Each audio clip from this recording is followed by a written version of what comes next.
All right, guys. Hey, we've got a lot to do today. And I don't have a ton of time to do it, so I hope you hang with me here for a little bit. And just know that I am going to be. Apologize for getting all this set up. I had to do some kid duty stuff a few minutes ago. But I am going to. Well, let me start this way. I want to really get right into it today because I don't have a ton of time to kill. Probably a bad choice of words. All right. Let me say this. For the last couple of weeks, I've used this platform to look at what I think appears on its face to be a disturbing pattern of searches that I uncovered using the Google Trends tool on the Google platform. And the searches we reviewed, most of them, I think I might be able to say all of them originate from before Charlie Kirk was taken from this life, and they span the days, the weeks, and the months leading up to that fateful day in Orem, Utah, on September 10th. And what Google Trends does is, if you're not familiar with it, you've missed the last couple of weeks. But if you're not familiar with it, what Google Trends does is it purports to reflect what searches were conducted and where and when those searches were conducted. And I take that at face value. I don't have access to the underlying data the results get, that support the results. And so I'll remind you what I've said the last couple of weeks. I draw no conclusions from what I find. I draw no conclusions from what I choose to present here. I cannot present everything I found. It's too numerous, too voluminous. It would take so many hours. You wouldn't watch it, and I wouldn't do it. But what I am doing is presenting to you what appears to be fact, what appears in the Google Trends tool at the time I run the searches. I've noticed a pattern that sometimes the results change. And because of that, I've run a series of tests, believe it or not. And I've gotten kind of detailed in how I document these. A test of search terms from other current news events outside of the Charlie Kirk event in Orem, Utah. And I noticed those terms don't tend to disappear, at least not nearly at the pace that the terms associated with Charlie Kirk's story tend to disappear after I cover them. So tonight I want to walk you through a couple of examples of current stories breaking in America, both involving the shocking use of violence, much like we saw with Charlie Kirk. And I want to share this for a couple of reasons. One is to demonstrate, I guess, what it is that I do and how I do it when stories like these break, so that you can see what I'm doing and you can have confidence in what it is I present here. And another goal is to verify whether everything I cover disappears in the days, weeks, and months. Nice. To verify if everything that I cover disappears after I cover it. And again, I just want to clarify a couple of things. Google Trends searches that I have not discussed with other people, not friends, not family, that I just do on my own, and I haven't shared on this channel, they tend not to disappear. Google Trends searches I do share with others that we talk about, we trade text messages, and I cover on the channel, they have a bad habit of disappearing. And I'll leave it for you to decide what that means. But please know I'm tracking this in real time. Which ones I cover, which ones I share with other people, which ones disappear. And with that, let me take you to two horrific stories that have unfolded in the last 24 hours. Because I'll demonstrate what I do with these types of stories and how I analyze them. And after that, I'll show you close to 20 searches you have never seen relative to Charlie Kirk, and searches you didn't frankly think of. And I know you didn't think of them because on this channel, I asked you guys, give me some other search terms. I'll look them up right now live on air. And I got some suggestions. I did get some suggestions. But when I really started grinding the gears and talking with some friends, we came up with some additional search terms, and the results are shocking. Probably, I would say in some instances, vastly more shocking than anything we've covered to date. Vastly more shocking than anything we've covered to date. Did I get your text from earlier in the day? You probably texted someone else, Cooter. I don't think I still have the same number that you have. But I have your number, so I'll reach out to you. My phone number tends to change, Cooter. I'm not hiding from Cooter. No, sir. I wouldn't do that to you. Okay, let me find it first. Where is it? Here we go. News story broke today. The two major news stories broke. One is probably more well-known than others, so maybe I'll start there. One is a shooting at a Church of Latter-day Saints, a Mormon church in Michigan. And I'll share this on the screen real quickly just so you can see the news. Man drove his vehicle through the front doors of a Church of Jesus Christ of Latter-day Saints building. Man, that's a mouthful. I love our Mormon friends, but that is such a mouthful. Church of Jesus Christ of Latter-day Saints. In Grand Blanc, Michigan. All this is relevant as I'm going to walk through this with you. Suspect been identified, again, by three names. Thomas Jacob Sanford. So let me go through a few things here. So you can see in real time what it is I do when I'm confronted with a story like this, because it's going to give more credibility to what I'm talking about with the Charlie Kirk thing. Oh gosh, I got too many windows open to ever be able to figure this out. Let me do this. Sorry, guys. Let me pull this one up. So I go to Thomas Jacob Sanford. That's the shooter's name, isn't it? I look in the District of Columbia because that's where I get awfully suspicious with these crazy shooters that appear out of nowhere, taking innocent lives in mass quantities. If you'll notice here, Thomas Jacob Sanford was searched. This phrase was searched on a machine with an IP address originating in Washington, D.C. once the week of April 27th to May 3rd, 2025. And again, 3 weeks ago in Washington, D.C. Thomas Jacob Sanford in the District of Columbia, that's what you see up here, past 12 months. So I do the whole year just to get an idea. And I did this at 90 days, 30 days, 7 days, but this is the one I like. It's the whole year. You can see there's no random searches. Then all of a sudden one day where it pops up with some modest amount of searching. And then it goes away for a period of months, and then it pops up again a few weeks ago. Thomas Jacob Sanford. Now, I don't draw conclusions on what that means, and this dotted line here obviously is leading up to today where it just goes crazy. I am not drawing conclusions on this program right now on what that means. But you think, well, that could be a coincidence. Yeah, it could. It could. What about Grand Blanc, Michigan? I mean, has anybody ever searched for Grand Blanc, Michigan? Yeah, as a matter of fact, they do. Because that's where the shooting took place. And you'll see right here a few weeks ago if you remember, it was about the first week of September when Thomas James Sanford was being searched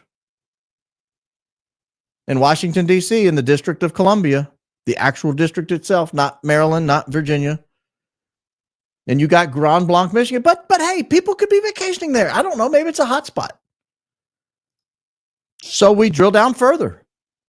We go even further.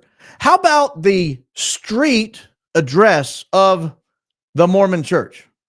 How about the street address of the Mormon Church, which happens to be 4285 McCandless Road? Lest you think this is something that gets... Have you ever heard the word McCandless in your life? I have not. Today was the first. And lo and behold, in the past 7 days, September 24th, 2025, in the District of Columbia, a long way from Grand Blanc, Michigan. A long way from Grand Blanc, Michigan. Am I saying that right? Grand Blanc, Grand Blanc? It sounds like it should be Grand Blanc, like Perrier. We don't call it Perrier. Right? We give things that look obviously French. We give it a little French accent to it. Grand Blanc. McCandless Road, 4285 McCandless Road. I can assure you, I could prove it here if I have to. I can assure you that's the address of the Church of Jesus Christ of Latter-day Saints. I can promise you it is. But, lest you doubt me, Lest you doubt me, I will show you. I actually have it pulled up for you guys to see in all its glory. The Church of Jesus Christ of Latter-day Saints, where the tragedy today took place, 4285 McCandless Road, Grand Blanc, Michigan. So to recap, we have the guy's full name searched in Washington, D.C. in the last 3 weeks. And before that, a few months before that, and then at no time in between. Thomas James Sanford. We have Grand Blanc, Michigan, searched about the same time that Thomas James Sanford's name was searched the second time in the Washington, D.C. area. We have the street address of the Church of Jesus Christ of Latter-day Saints in Grand Blanc, Michigan. Maybe they were searching a different Thomas James Sanford. Thomas Jacob Sanford, excuse me. Thomas Jacob Sanford. I've been saying James. Thomas Jacob Sanford. Well, maybe. But I found his home address. It's 4156 East Atherton Road. Do not go looking it up. Don't harass these people. Stay away from there. But I'm doing this for pedagogical purposes so that you can see that even in the District of Columbia, Thomas Jacob Sanford's home address of 4156 East Atherton Road was searched in the last week.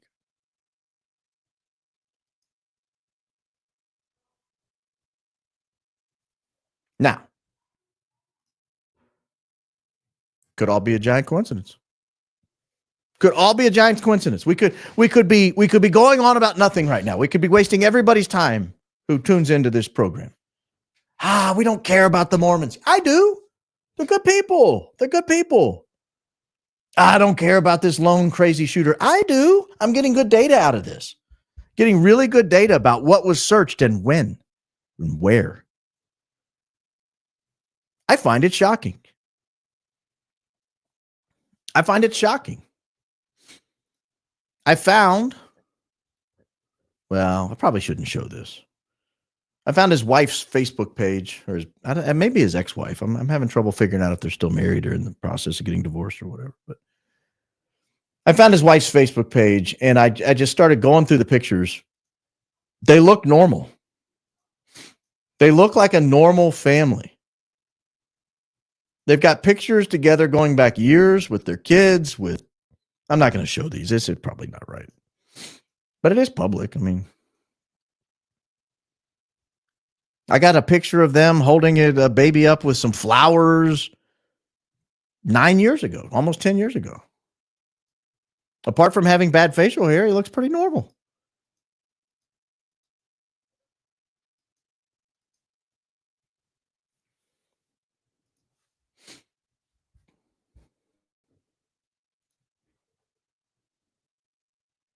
That is not true. I don't want to get into all the conspiracy theories, but I do want to dissuade you of this notion right away. This is not true. I know what you're going to say. Oh, this is owned by some security company. No, it's not. I know who owns it. I pulled the deed because I'm crazy. It's owned by an LLC that's owned by a nicely owned couple, presumably the couple who lives in the house. If you watched that video, then you got duped. And here's how you got duped. I'll go back to the other story in a second. Here's how you got duped. They took the 3 numbers of the address. I think it was 983. And then they took the street and they changed the street name out when they flipped it over and showed you that some security company owed that LLC. That's how it worked. It's not true. So don't get too carried away on stuff like that. All right. So that was story number 1. I want to do this quickly. I don't have a ton of time tonight. That was story number 1. Then there is story number 2. Nigel Edge. You guys familiar with this one? A guy named Nigel Edge committed a highly premeditated attack on a North Carolina waterfront bar, leaving 3 dead and 5 wounded. He pulls up, I think if I understand the story correctly, he pulls up on a boat and just opened fire into some either bar or restaurant, bar and grill, maybe both, bar and restaurant. They're calling it a highly premeditated, I don't know how they know that, highly premeditated attack. They've confirmed he's a lone gunman. all this stuff. It's the American Fish Company, and it's in a little beach town. I'll show you all this in just a second. He's a resident of Oak Island. But his name's Nigel Edge.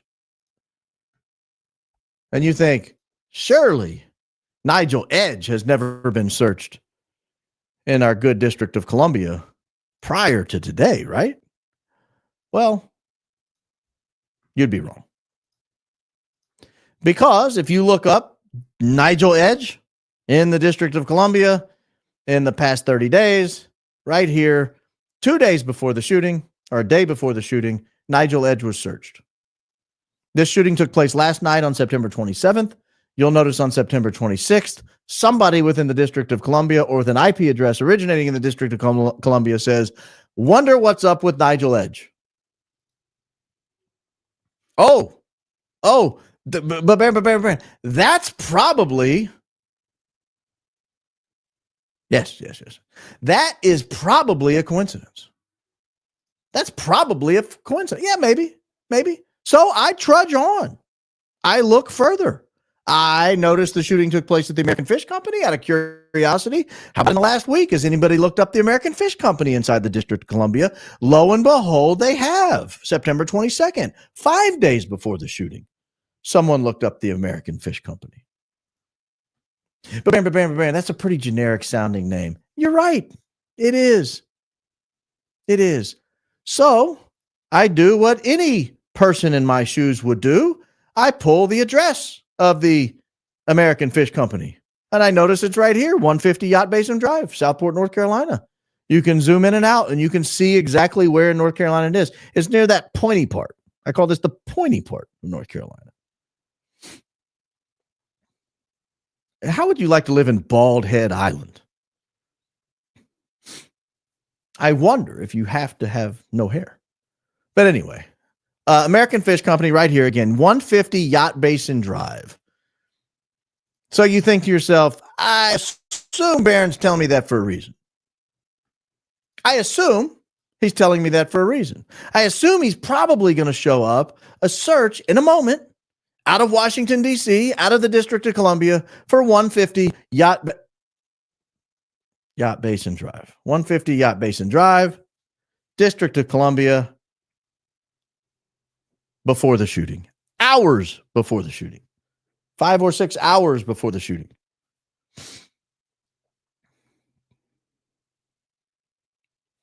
And I do that not to draw any conclusions from any of these things, but to show you what I do when these stories break.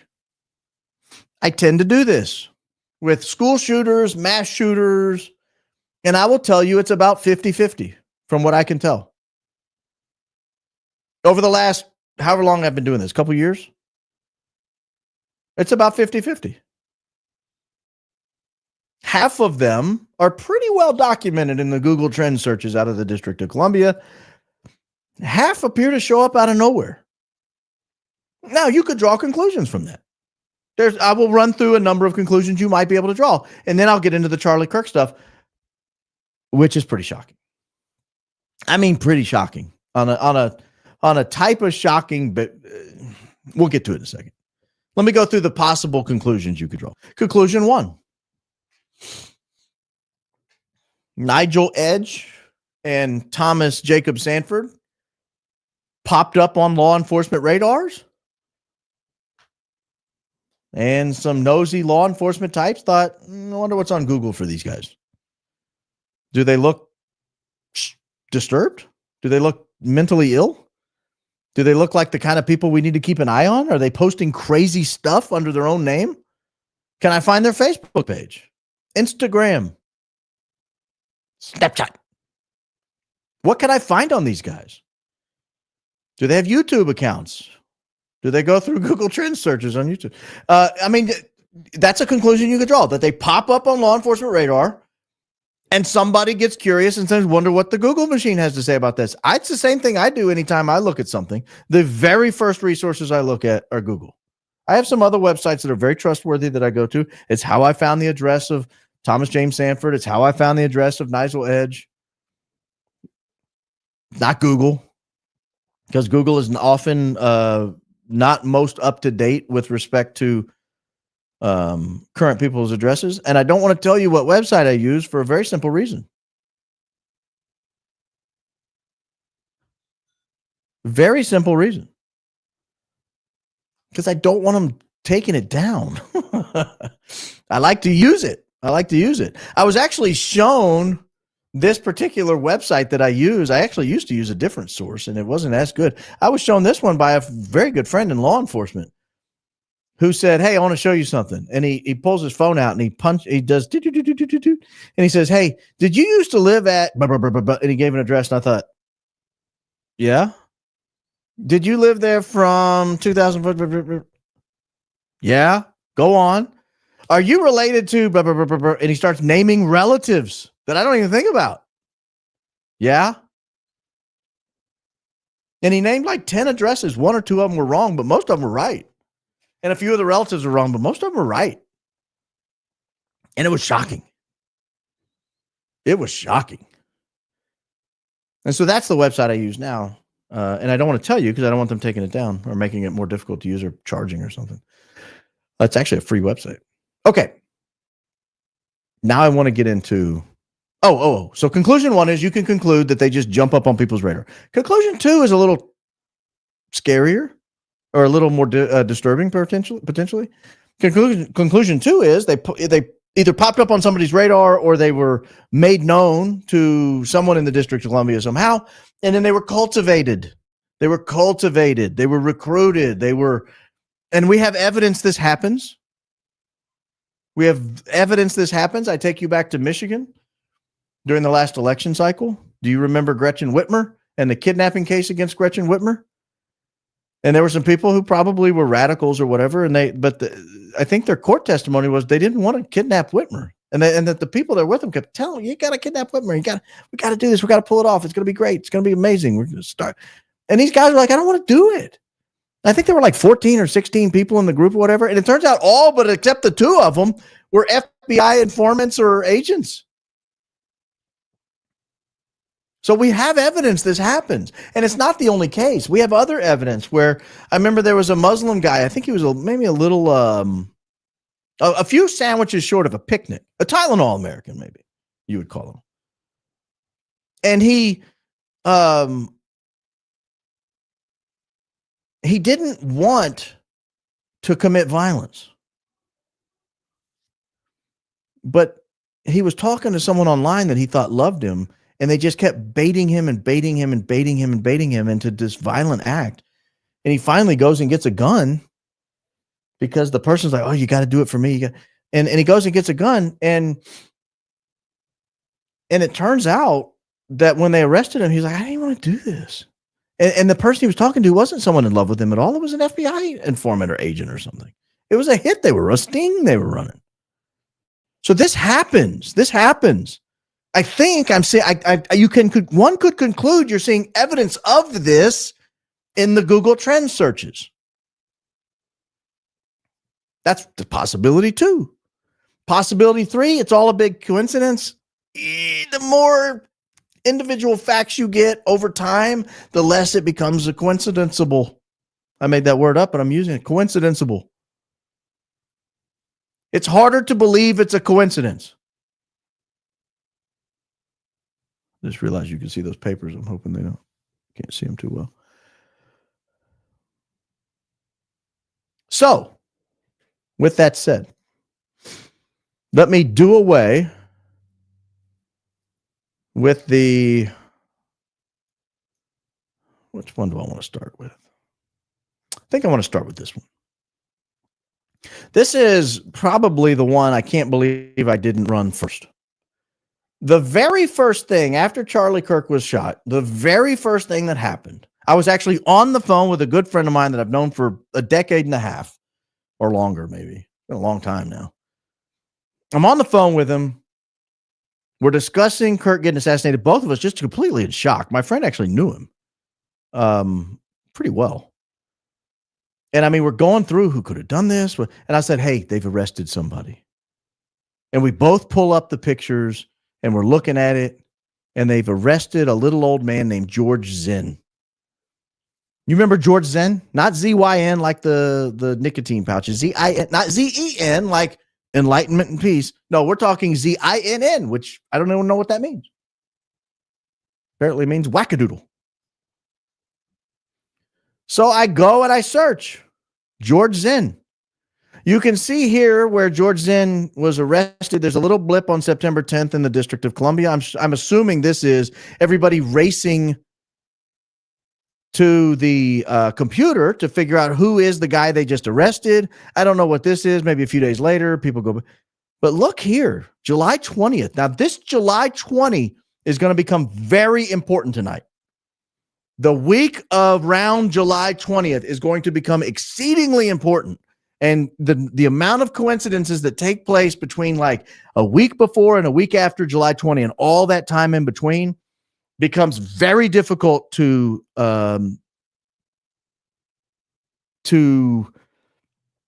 set aside, to disregard. So the fact that this was the first thing I looked up during this go around of searches, George Hodgson Zen, that's the full name of the guy that they first arrested. You remember, this is the old guy who stands up within seconds of Charlie Kirk being assassinated. I did it. I shot him. And then as they're dragging him away, his pants fall down. He's like, shoot me. That's George Hodgson Zen.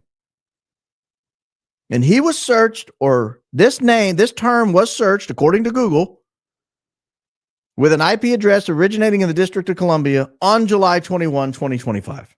And again, I tell you, keep the anchor date around July 20 in your mind tonight.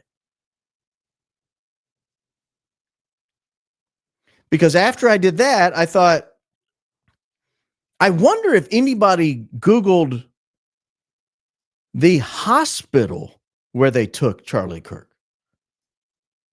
Wonder if anybody Googled the hospital where they took Charlie Kirk. They took him to Timpanogos Regional Hospital. That's there in the district. That's there in Utah. They have, I think, a campus in Orem, Utah. So I go District of Columbia. Here's where, again, on September 10th, 11th, right there, you see the searches for Timpanogos Regional Hospital, people looking for where they took Charlie Kirk. But you'll see this spike of interest in Timpanogos Regional Hospital out of D.C., and then no interest for 2 solid months before the shooting. But again, keep in mind that July 20 anchor date. Here we have a July 16, 2025. And then we have a July 3, and we have a June 28. And if you go out 12 months, you'll notice you even had one back then, and then this all kind of goes out. So something's going on here at the Timpanogos Regional Hospital search. And then right the day before the shooting, somebody in the District of Columbia says, we should really make sure we know what the Timpanogos Regional Hospital is. We really should make sure we know the day before he gets shot. So you had that July 20 anchor date, the time around there. You had a time way back. That could be anything. And then the day before, somebody zeroes in and says, we need to look up Timpanogos Regional Hospital. Maybe they're looking up an address. Maybe they're looking up, who knows? But again, I'm just reporting the facts. I'm not drawing conclusions tonight. I could give you possible conclusions you could draw, and you could draw your own conclusions, or you could just sit back and look and learn like I did. Because after Timpanogos Regional Hospital, I thought, I wonder who the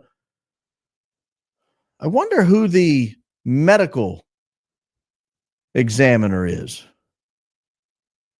in Utah. I wonder who the medical examiner is in Utah, because it appears to me, based on everything I've looked at, that Charlie Kirk may not have had an autopsy, which I find shocking. Because an autopsy could give you a lot of things, such as what angle did the bullet come in? Where did the bullet go? What type of bullet was it? What damages were done to the organs? Were there any other injuries? And this is going to come up in a minute. Were there any other injuries anywhere else in the body?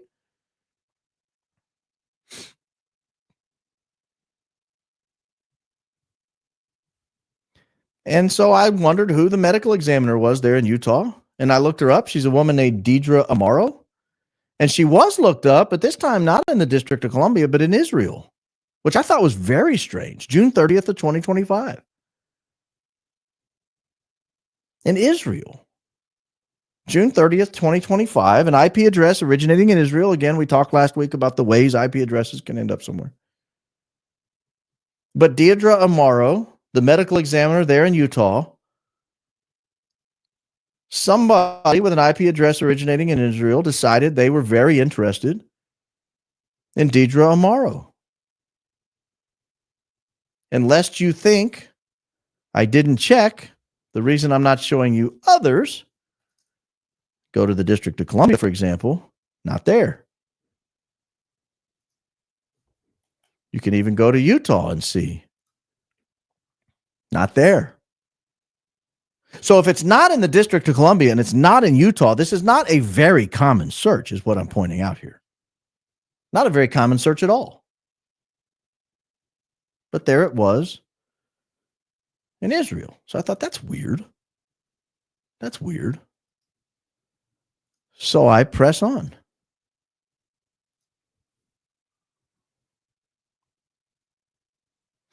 I wonder. Well, I'll skip that one. Oh, now I go. See if I can find him here.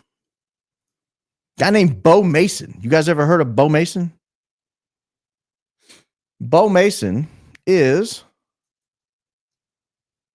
the commissioner of the Utah Department of Public Safety. In other words, a high-ranking law enforcement official there in Utah. Bo Mason.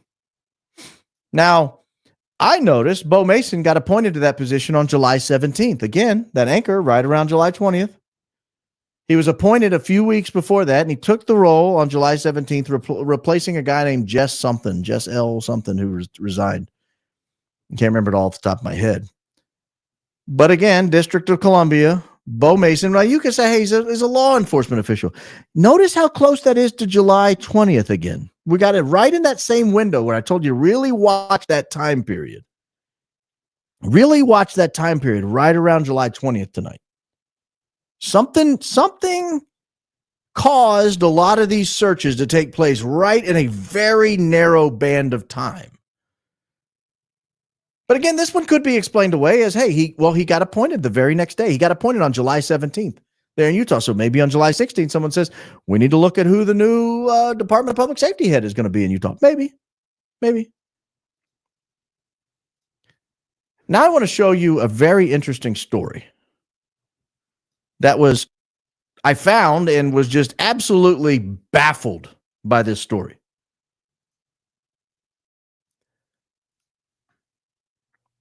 This is a guy named John Cullen. Think of him what you will. A lot of people have strong opinions about him, but he's one of these, what I used to call a Twitter terrorist, a guy who posts all the time on what now called X, the new platform X.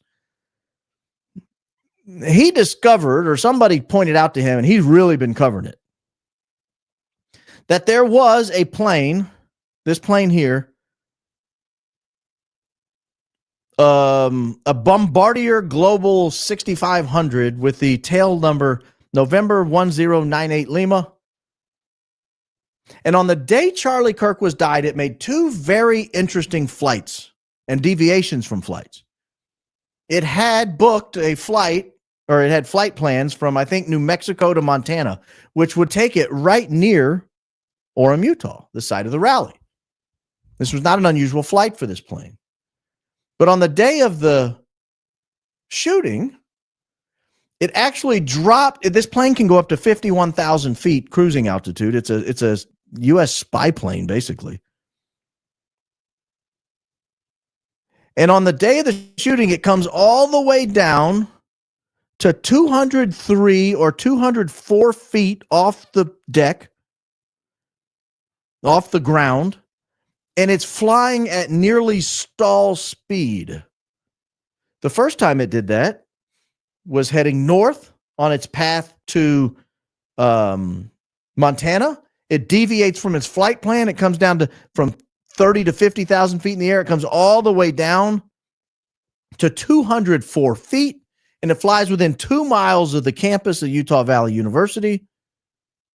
at 204 feet. You know how low that is in the air? 204 feet at nearly stall speed, like 113 knots or 118 knots. I can't remember. This right here says 129 knots where they picked it up. And then on the way back, and then it goes back up. And on the way back, 25 minutes after Kirk was assassinated, it comes back through the Orem, Utah area, back down to 203 or 204 feet, the exact same height it flew before, at nearly the exact same speed, 25 minutes after Kirk was assassinated. Nearly stall speed. A gust of wind could have knocked that plane out of the sky. And then it goes back up and on its way. Well, I thought, and then remember this tail number here, N1098L, November 1098 Lima. So I think that's a weird thing. I mean, that's unusual. So let's look it up. Let's look up November 1098 Lima. And let's see, just for the sake of argument, is there anybody in the world who is curious about this plane at this time? And in fact, I did find somebody. And if I can find the dadgum tab, I'll tell you who it was. What did I do with it?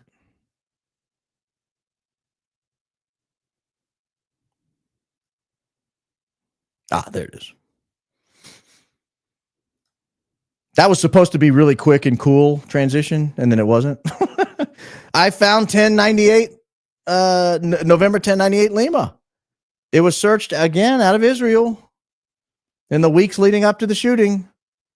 August 8th, a month and 2 days before the shooting, a month and 2 days before this plane does a very weird 200-foot flyby of the campus at nearly stall speed. Now, we've learned since that this plane has the capacity to deploy drones. I've seen news articles. I've seen videos. This plane, this jet, is a U.S. government contracted spy plane. It has the ability to deploy drones. Somebody with an IP address originating in Israel, and again, we talked about all the ways that can happen, took an interest in this particular tail number about 32 days before Charlie Kirk was assassinated. Maybe it's related, maybe it's not. So we press on. Do you remember the stink? One of the major things the left did as soon as Charlie Kirk was assassinated. I mean, his body wasn't even cool yet. And they're already blaming Donald Trump and Kash Patel for it because, well, they traded out the special agent in charge there in Salt Lake City like a bunch of cowboys. They just going around firing people. Well, maybe we look into that. Has anyone in the world taken an interest in the old special agent in charge there in Salt Lake City? Yes, July 9th. Remember, about 10 or 11 days before that July 20 date I tell you to keep anchoring on July 9th, somebody looks up the old special agent in charge, Mahtab Syed. And lest you think that's kind of a name that, well, maybe that's just a particular, hey, I even added the middle initial, Mahtab A. Syed. Again, Israel. Again, August 10th.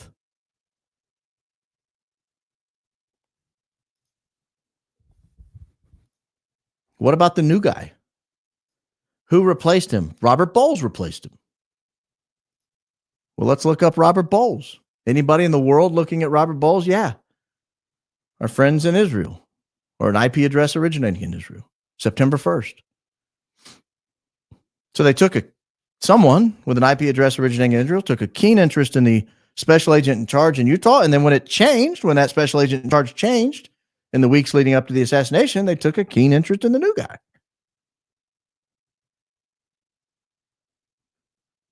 And again, lest you think this is just a name that gets searched all the time, not in D.C. This is the special agent in charge of the Salt Lake City. No one in District of Columbia was interested in it. Israel was.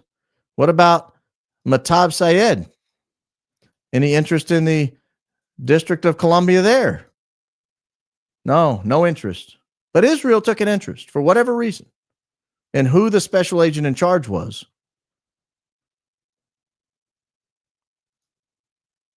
Now, finally, this is not finally, but this is probably, I'm at the scene right now. We're at the scene. We're leading up to it. I was particularly struck by how quickly people gave up on the idea that the question that was asked when Charlie Kirk was assassinated could have anything to do with it. It was like too perfect of a coincidence. It was talking about transgender gun violence. It was a lefty. I think he has a podcast. I don't know. I don't want to speak out of turn. Guy's name's Hunter Kozak. Hunter Kozak goes to the stage. Now, I have heard where he said out of his mouth, he pre-screened this question with Charlie Kirk's team. They were fine with him asking this question. It's not like he caught Charlie Kirk unaware with this question. The team reviewed the question, reviewed the questioner, and determined, yes, you may ask this question live to Charlie Kirk at the American Comeback Tour event in Orem, Utah Valley University, in the UVU courtyard. And initially, people came up and said, oh, that question has to be related. It's just too convenient. You know, they had the little transgender terms on the bullets, for example. And this guy was living with someone who may or may not be transitioning from male to female and may or may not wear puppy dog costumes and think he's a dog or something. I don't know what the facts are. Not my culture. Not making fun of it. Just telling you I have limitations on my ability to discuss it. But his name was Hunter Kozak. Kozak. And I thought to myself, actually, someone recommended this one. I would love to take credit for searching this one, but a friend of mine recommended this one. Lo and behold, our friends in Israel were searching the name Hunter Kozak, or someone with an IP address originating in Israel. We're searching the name Hunter Kozak on 3 August 2025. Again, look at it again. I don't want you to lose it because I'm going to switch it over to the District of Columbia in a second. I might even switch it to Utah. I don't know if I've done Utah yet, but on August 3, 2025, Hunter Kozak searched with an IP address originating in Israel. Now let's do the District of Columbia. Anyone within our nation's capital curious about this guy? No. Anybody inside the state of Utah curious about this guy? Only after the shooting. But our friends on the other side of the world, for some reason, took an interest in this guy.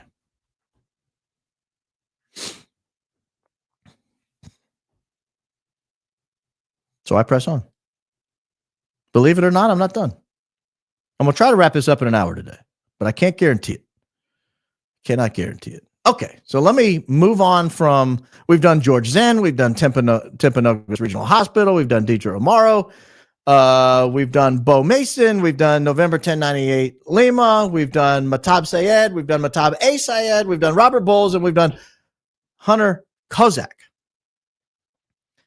Now, one could argue all of this is just some strange coincidence.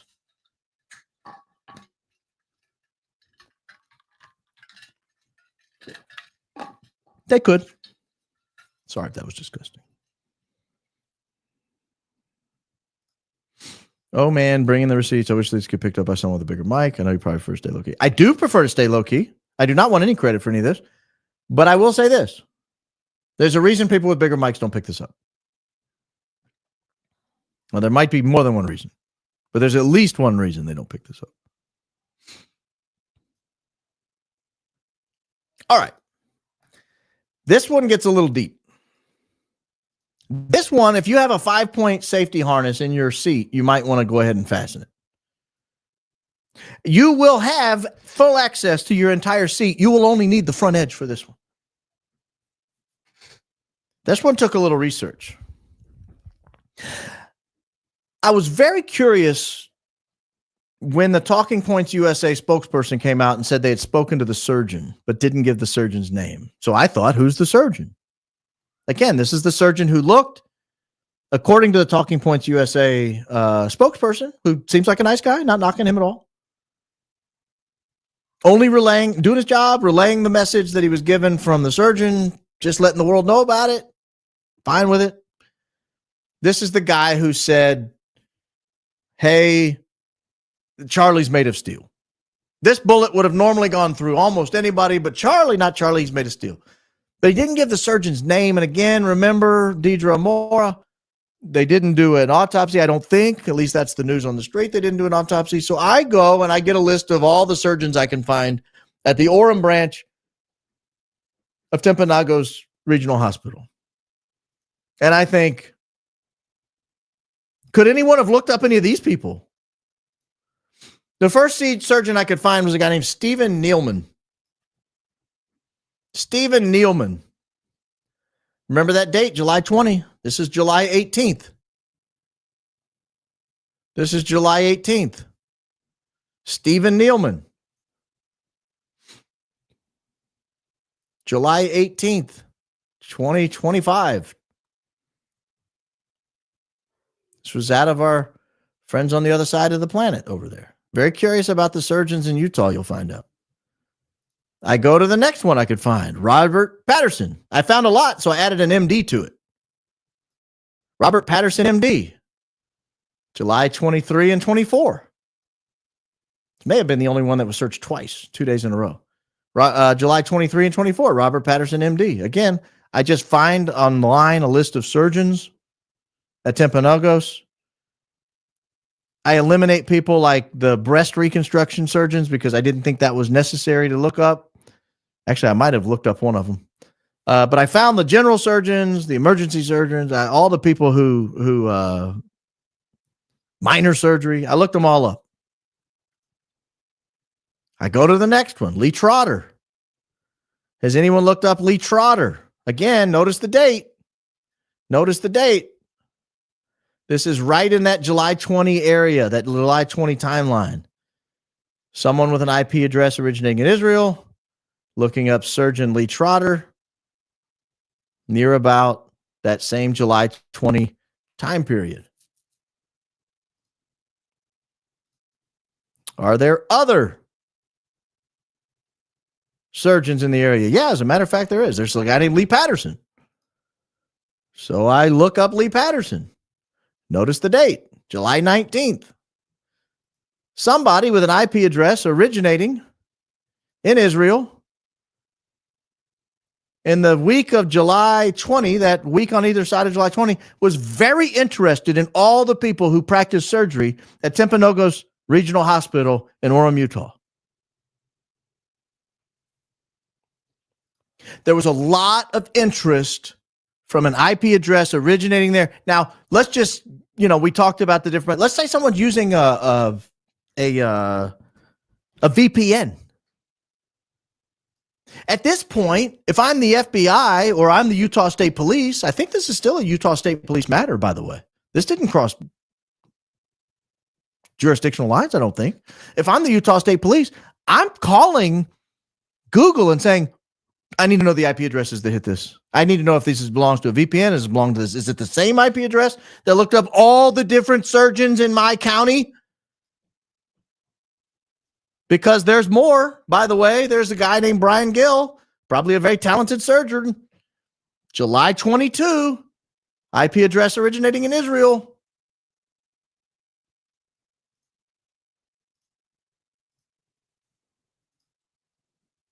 What about Richard Rasmussen?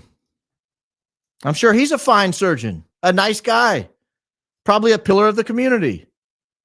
Also searched July 14th, IP address originating in Israel, Richard Rasmussen. Again, if I'm the state police, if I'm the FBI, I have real concerns that my surgeons are being searched within a very narrow time window, like 7 to 10 days of each other. And I want to know, is it the same IP address looking at all of them? Because I want to know who the hell is so curious about my surgeons in my local hospital. If I'm the FBI, I might ask, is this related to an assassination where they rushed the body there and there was a surgeon that declared Charlie Kirk a Superman and claims he found the bullet and then signed the death certificate and there was no autopsy? And people may have been searching these surgeons. What about William Pugh? He's a fine surgeon, I'm sure. July 30th, about 10 days after July 20th. But by July 30th, there's still someone over there still searching surgeons. Now, it's possible there are even more surgeons that I couldn't find. That's possible. There are more surgeons that I couldn't find. There might be dozens of surgeons. I don't know how big of a hospital this is. I don't know how many beds it has. I don't know how many surgeries it does on a normal basis. I don't know how many emergency surgeries it does.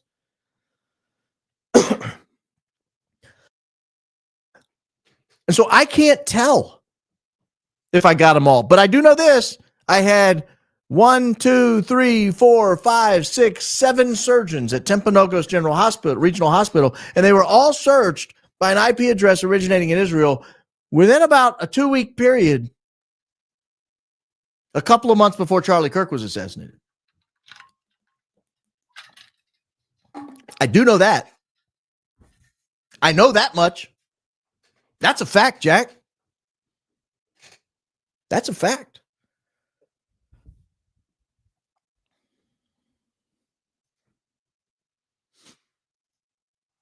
So I key in on this IP address, or this could be, like I said, could be a VPN. But if it's a VPN, I think the FBI or the state police. That's a good question. I'll get to in a second. If it's a VPN, I think the state police or the FBI could go to the VPN and say, whose IP address connected to this? But if it's not a VPN and there's someone in a foreign country searching up all the surgeons in my jurisdiction right before there's a high-profile assassination, I'm very curious what is going on. Like, very curious. Like, angrily curious what's going on. And I don't care if it was Iran, if it was Russia, if it was China, if it was Afghanistan, if it was New Zealand, if it was Canada. I don't care. I don't care if it's Kansas. I want to know. It just so happened that it was the country that it was Israel. But that could have been anybody. But since we were there looking at surgeons, I figured let's look around the campus. Let's see what else there is. And I watched a zillion videos. I'm going to show you one of them I watched. I watched a zillion videos. I looked at a campus map. And I thought, I need to, actually, I'm going to do this. I'm going to pull this map up. I think you need to see this map. Because I'm going to reference it now, and then I'm going to show you in a little bit why I'm referencing it. Here's the school map, the campus map of Utah Valley University. If you zoom in, you'll recognize this is the courtyard where Charlie Kirk had his final moments. You recognize this, right? The tent was right here. We're told the shooter was in this posture, in this position right here, taking this shot, slightly off center shot. I don't know what the angle is, maybe 5 degrees. I don't know. 8 degrees maybe off of that shot right there. And then because this is the Losi Center, the Losi Center here. Then you have the Sorensen Center here. I'll be coming back to that in a moment. And you have the library here, the Fulton Library, and you have the Clark Building. These are all going to be important to us in just a moment.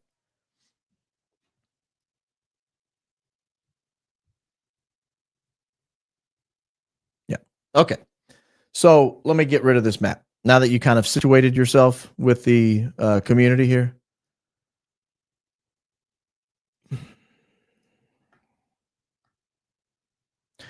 I pull up a picture, Getty Images picture.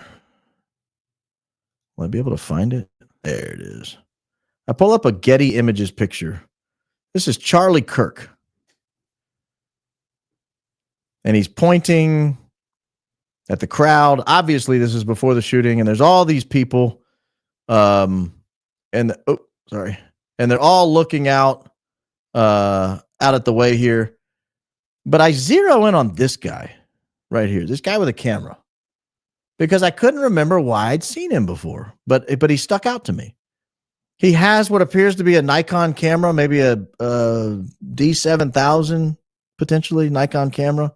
I know it's a Nikon because it's got that black and yellow strap. And when he zooms, he goes clockwise. That's unusual for cameras. A lot of cameras go counterclockwise. There's only a couple. I think Sony and Nikon are the only two that go clockwise when you zoom, most of the lenses. And so anyway, I'm looking at this picture. I zoom in, a couple reasons. One is you can put the body armor thing to rest there. He's not wearing body armor. But two, I noticed that guy and I think, where have I seen that guy before? And I remember this video. This is going to come and I'm not going to do this. I do not want to do this gore thing. So I'm going to try to stop this before there's any blood. So if you have a stomach issue, please know I'm not going to try to show the blood. There's my guy right here. See him up here? You remember the Getty picture I just showed you a second ago? Was the guy? That's his Nikon camera. Look how zoomed it is. Look how zoomed it is. I could go back if you want me to. I could go back to the other image and I could show you that it is very much not zoomed like that. You can tell it's the thing. So he is looking right now. This guy is positioned behind the stage. Behind the stage. Now, there's a walkway. There's that hall of flags. By now, we're all positioned with the campus. This is all going to be very important in a second. Trust me. Right now, this guy is positioned looking behind Kirk. This is 25 seconds before Charlie Kirk is assassinated. 25 seconds before Charlie Kirk is assassinated. Charlie Kirk has just taken a few questions. He's sitting down. And this guy that I'm looking at here, I want you to keep an eye on this guy for just a minute. Just a minute. Because right now, again, his camera is zoomed and he's looking backstage. If you remember after the hubbub and commotion, there wasn't much going on back there. There wasn't much going on back there at all. There were a couple of SUVs. There were some people standing around, but there was nothing that I could see where you would want to take an image backstage. What is this? I believe a gentleman by the name of Chris something determined a 9-degree angle. I'm willing to accept 9 degree. What did I say? 5 to 7, something like that. I'll give you 9. I didn't get out the square and compass, but I will allow that it was 9 degrees. I have no reason to doubt our good friend Chris. I wish I knew who Chris was, because that sounds like the type of video I would like to watch. Okay, I'm going to roll this forward slowly. I want you to notice a couple of things. My friend here with the hat and glasses with the Nikon, I believe D7000, but I could be wrong about that. His lanyard is white. He is looking backstage with a very zoomed in camera. I want to scroll forward here. I want to scroll forward. He looking. This is not me moving it left and right. This is the camera moves left and right. So this is the 0. You'll see down here 0. I roll forward 2 seconds. He's done shooting back there, but he's still looking back there. Got a little ponytail here. I can't tell if he has on an earring or he's wearing an earpiece. Oh, goodness. Oh, glad that didn't pop up. But I will show you what I'm talking about. You see that? Is that an earring or an earpiece? It looked like an earring, right? That right there. This is the guy I'm interested in this video. Now, if I am looking carefully, this is an earlobe.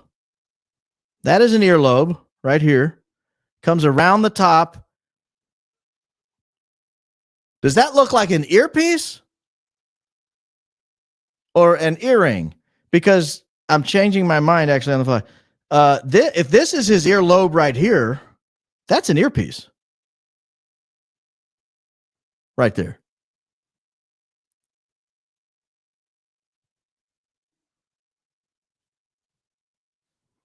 But anyway, he's looking back.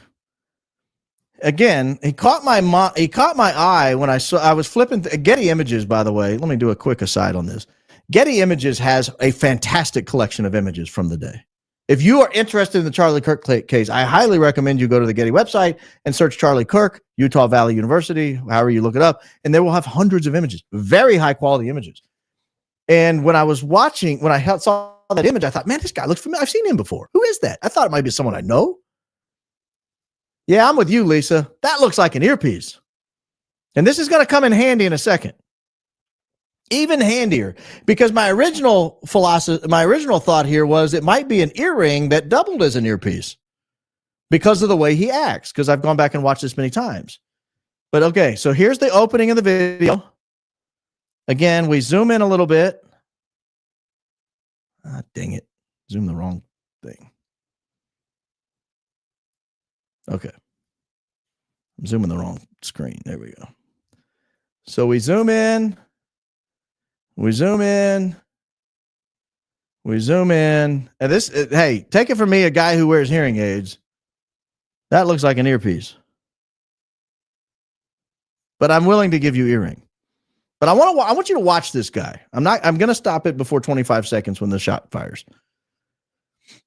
He's looking back there. He's got a zoomed in camera. He puts the camera down.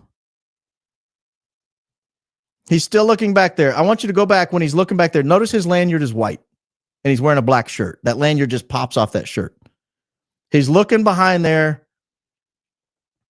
Then he leans in. He leans in at this point. He's this guy right here. So again, to back up, he's looking back with a very zoomed in telephoto lens behind the stage with what I believe is an earpiece. He sees whatever it is he wants to see back there. He puts the camera down, and then he leans in as if to get the attention of somebody under the stage, under the tent. I don't know whose attention he's getting. He might not be getting anyone's attention. His back might hurt. He might be doing a Quasimodo impression right here. But something's going on with this guy. So we lose him for a second. We go back here. We have him back here. Now, where's he looking? He's no longer looking behind the stage. He's no longer looking under the tent. It's been 8 seconds since the video started. Now watch what he's about to do with his lanyard here. The lanyard goes from white to black. Did you catch it? Go back to the beginning here. He's looking behind the stage. He puts the camera down. He leans in to make eye contact or look and see something under the stage somehow. Under the tent, rather. Now he looks up across as if he's looking almost at us, at camera view, and the lanyard goes from white to black. Now I'm going to zoom in on this so you can see precisely what I'm talking about here. He is not looking at Charlie Kirk, who is conducting a question and answer session with our friend Hunter Kozak over here. He's not looking at Kirk. He's no longer looking behind the tent. He's no longer looking under the tent. He's looking a 1,000-yard stare into the distance at Charlie Kirk's 9:30, 10 o'clock, 9 o'clock. Well, 9:30, we'll call it. And again, his lanyard goes... I zoomed in, so it's going to be a little tighter. But right here, he's up here in the top left. Notice the lanyard now will go from white to black. Very coolly, very calmly, doesn't even look down at it. Lanyard goes from white to black. I'm looking backstage to my left. If I'm this guy, I've got my telephoto lens all the way out. I'm looking backstage. I put my camera down. I look under the tent intently. Pardon the pun. I look under the tent. I look up. I look at Charlie Kirk's 10 o'clock, way into the distance, and very coolly and calmly, I flip my lanyard around so as not to draw attention to myself.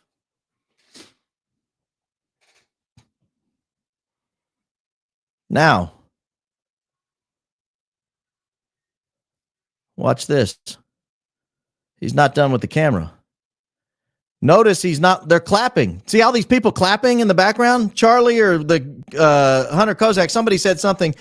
Cameraman's paying no attention. Lanyard man's paying no attention to the clapping. He's looking off into the distance. He is staring way out there, paying no attention to what's going on around him. We're now at 16 seconds. Takes a glance back into the tent. We are 8 seconds left in Charlie Kirk's life. Now, who's he looking at? Who's he looking at? 6 seconds before Charlie Kirk dies, he all of a sudden, something grabs his attention in the distance. All of a sudden, something grabs his attention in the distance.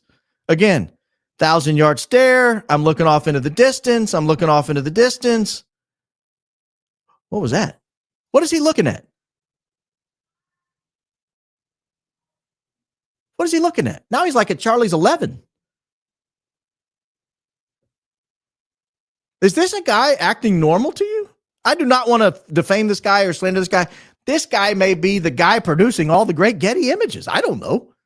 But man, he was suspicious as hell to me when I watched this after seeing him in the Getty image and thought, where have I seen that guy? And then I pull this high quality video back up and I think, oh, that's where I saw him. I won't tell you why he drew my attention. He looks like someone I know. He looks off in the distance. 6 seconds left in Charlie Kirk's life. Again, from the beginning here. There goes the lanyard, looking off in the distance. Quick look to his right with about 6 seconds left in Charlie Kirk's life. I mean, a real fast look to the right. I can play it in real time.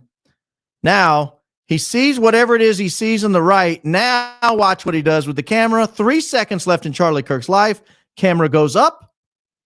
2 seconds left in Charlie Kirk's life. He starts zooming that telephoto lens real hard. Zooming, zooming, zooming. And then 1 second later, Charlie Kirk would leave this earth.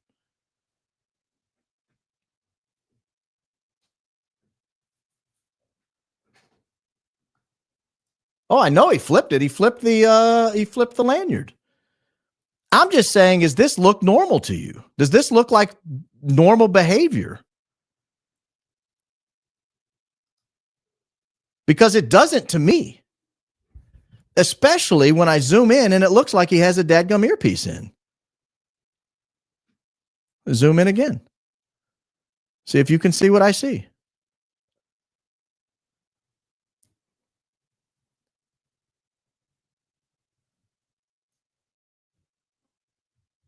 That kind of looks more like an ear ring, actually. I think that's the angle I had before. Maybe not, because this is his lobe down here. Let me go back to the other angle I had, a little further on.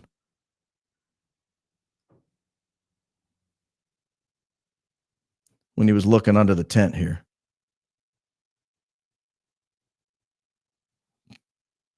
Boom, right there, right? I don't know, guys. I would want to know who this guy is. I would want to know who this guy is. What I call lanyard man. Now, I am not going to go in and indulge the conspiracy theory that all these people moved. And I want to just point out, can I get Pat? Hang on just a second. I'm going to stop sharing for a second because I don't want to show the blood and guts. But I want to show you some of the people in the background after the blood and guts. If I can do it without.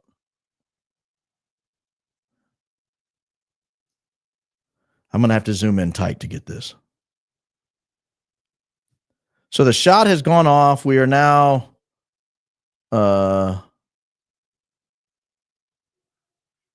28 seconds. So 3 seconds have passed. There we go. All right, I'm going to pull this out. I'm going to do my best not to go backwards on this. I did not know I was going into all this tonight. I'm going to do my best not to go backwards because there's a dying Charlie Kirk that has been shot for 3 seconds just off here to the right. So I'm going to try to stay forward here. What's this guy looking at right here? The shot was 2 seconds ago. This guy's looking that way. Let me scroll up a little bit. Oh, don't go backwards. Don't go backwards. Don't go backwards. Don't go backwards. All right. We have more reaction going on. More reaction going on. What's she looking at right here? See her right there? What's she looking at? Again, Charlie Kirk's over here to the right. The gunshot supposedly came from her direct right, but she's looking straight ahead. The gunshot should have come over the crowd from over here and flew over the crowd this way and hit Charlie Kirk. That's the official story we're being told. What's she looking at? Now, it could be anything. There's total chaos going on, right? What's this guy pointing at? He's pointing the same way that girl was just looking.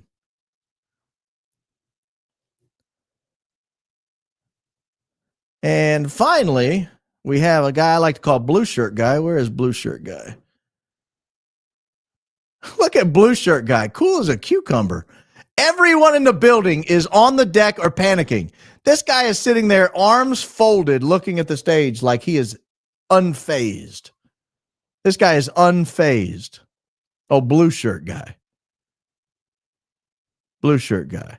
Now, in order to show you the reaction of our cameraman that we were following a minute ago, I would have to show you the blood and guts, which I don't want to do. Now, why do I bring all that up? Yeah, so Lisa asked the question, what did he do immediately after the shot? He went like this. Why do I bring all that up? That cameraman may have nothing to do with it. Lanyard guy?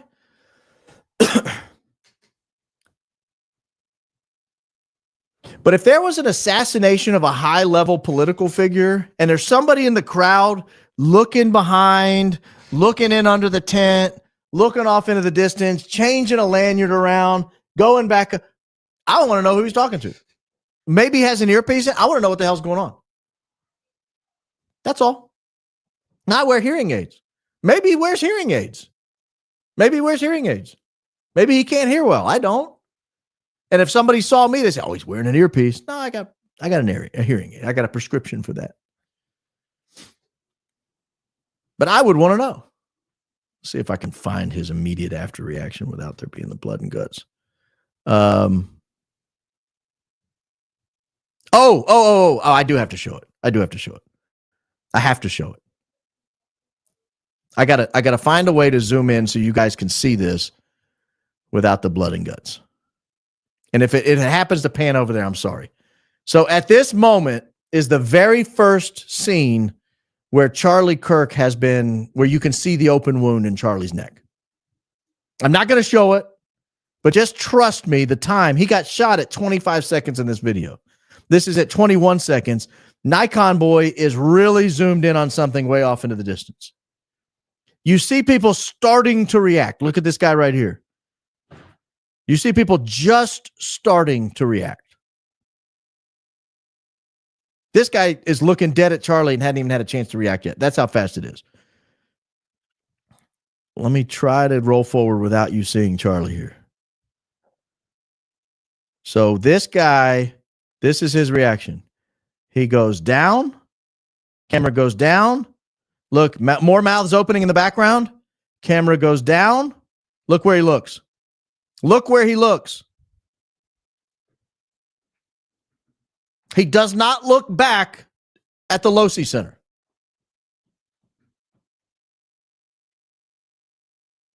Look where he looks.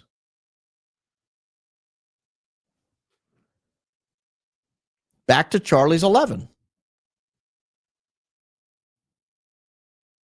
Back to his 10:30 or 11. He has not looked at Charlie's 12 where the Losi Center is. Boom, shot. Get down. Look where he looks. Shot. Boom. You can see everybody, watch everybody in the background rise. They felt it. They heard it. Camera goes down. Boom. Look where he looks. He's looking at somebody. I have thought people were involved in things on a lot less suspicious behavior than this guy.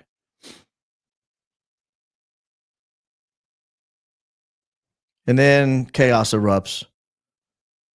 But again, he looks there. Camera goes down and he looks there. That's what he did afterwards, Lisa. Now, what is he looking at? What is he looking at? Because we already saw the Losi Center. We know the Losi Center is not what everyone's looking at.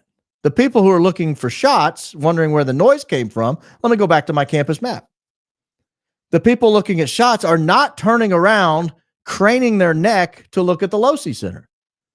That would require all these people to look far over their right shoulder back here to the Losi Center. No, my friends. My guy was right here, and he looks here. He looks up here at this area. The lady right here who was immediately looking within a second or two of the shot, she's looking here. My guy who's pointing here in the red shirt, he's pointing here. They're all looking the same way. They're all looking here. This building is called the Sorensen Center. So, armed with that information, you'll never guess what I did. I went back to Google Trends, armed with the information that the Sorensen Center may be a search of interest. You'll never believe what I found. You'll never believe that I won't be able to find it either because it's buried in these zillions of tabs I have up here. Here it is. You'll never believe what I found. Notice everybody's turned and looked at the Sorensen Center. District of Columbia, August 28th, 12 days before Charlie Kirk fatally lost his life. Someone in the District of Columbia has a keen interest on looking at the Sorensen Center. Someone has a keen interest in looking at the Sorensen Center out of the District of Columbia 12 days before Charlie loses his life. Is that it? Is that all you could find on the Sorensen Center? Sadly, no. Sadly, no. Because also, about the exact same day, in fact, on the same day, in Israel, we have an IP address originating in Israel on the exact same day that the District of Columbia was looking at the Sorensen Center. Someone in Israel is looking at the Sorensen Center. And they'd also been looking at it 4 days before. So just think, come up with possibilities. Again, VPN, coincidence, things happen. Eventually you run out of opportunities to explain coincidence, but possibly. Or you could think somebody scouted a good location, talked to their buddies about it, and they decided to both look it up together. Check out the Sorensen Center. Check out the Sorensen Center. Now, the reason I raised this, Lanyard Boy put me on to this Sorensen Center, and I'm not going to pull up the blood and gore video, but I want you to pull up the blood and gore video if you are so inclined, and I want to show you what this looks like from Google Earth. And you tell me if this doesn't make more sense than what we've been told. What the hell am I? Oh, there we go. I've got this word wrong. Okay. So let me pull up Google Earth here real fast. Let me get rid of the Sorensen Center. Pull up Google Earth, share screen, Google Earth. All right. Look with me, friends. Look with me. This is Charlie Kirk sitting here just below where this Hall of Flags tag is. This is where we're told he was shot. Remember, I think I said 5 to 7 degrees, something like that. Someone else chimed in and said 9 degrees. I'll give you 9. I don't know. But it's this right here. It's from here to here. Does that look like 9 degrees, 8 degrees, 7? Yeah, whatever. He was shot on this side of his neck. And there's no bone behind at that degree from over here. It would just shoot out the back of his neck. Now, square it with what the surgeon told us. Charlie had bones of steel. Well, there's no bones on this half of your neck. No, friends. You would have to be shot at an angle looking something like this in order to hit bone from here, right? Bone from here, and it would go in that way. Now you hit the neck. If you buy the story that he has neck of steel, now you hit the neck, whatever that angle is. What's that look like? 35? Maybe? Maybe a little more? Well, what's it look like on Google Earth? Let's get a little tilt action here. Let's flip it around. Let's pull it back and let's get down here and see what is it that they would see from this area here on Google Earth. Now we're cooking with grease, huh? Now we're cooking with grease. Now what is Lanyard Boy looking at? Now what is Lanyard Boy looking at?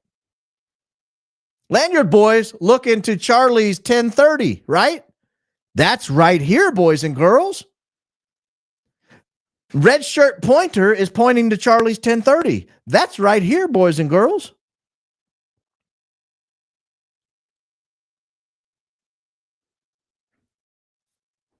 I've got a hypothesis.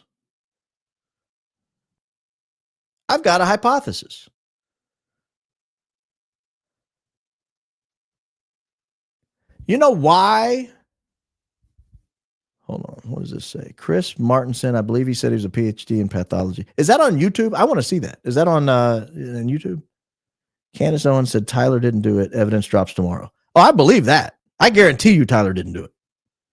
I am 100% certain Tyler didn't do it as I sit here right now. I've never been more certain of anything related to this case. I'll give you my hypothesis. Here's what I think happened. I think Lanyard Boy might know more than we think he does.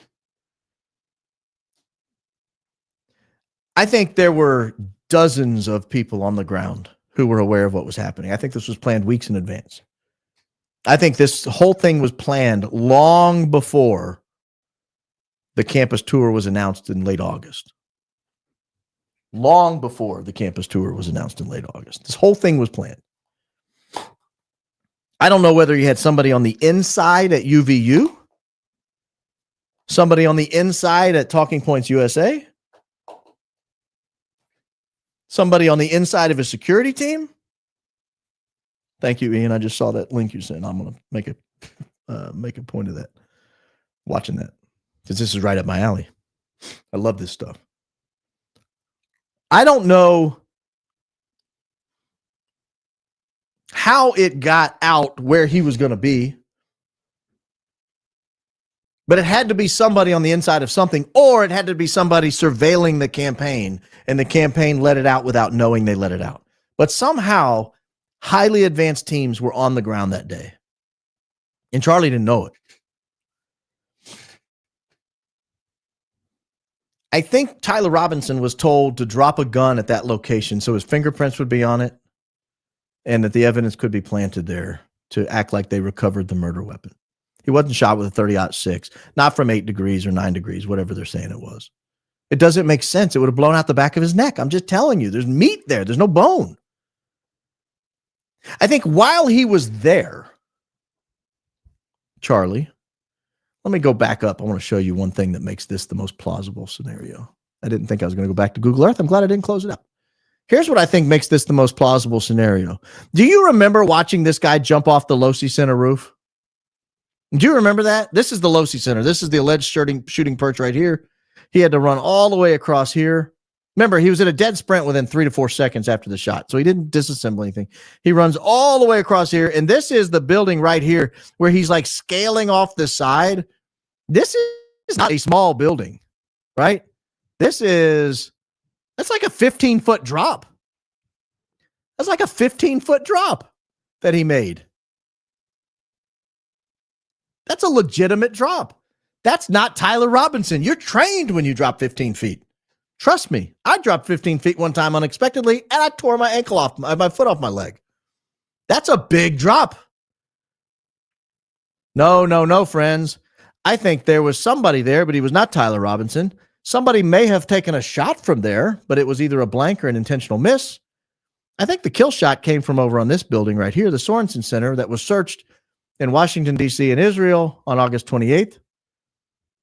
Why do I think that? Because you don't have to jump off of a building. Look what's attached to this building. You got a parking garage. You can just drive away.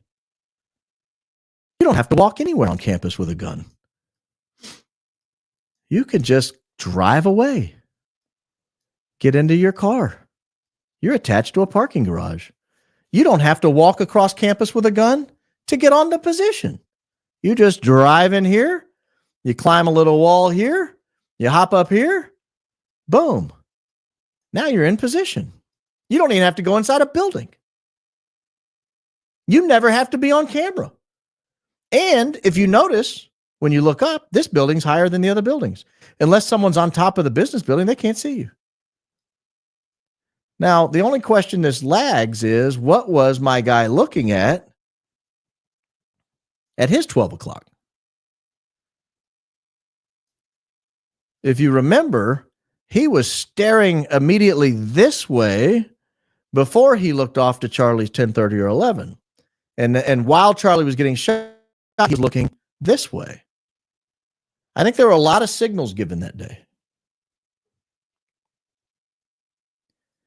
And I think he was one of them. And if he was one of them, guess what? He leaned in to look at somebody under that tent. And you could say all you want about, oh, the security team was top notch. Okay.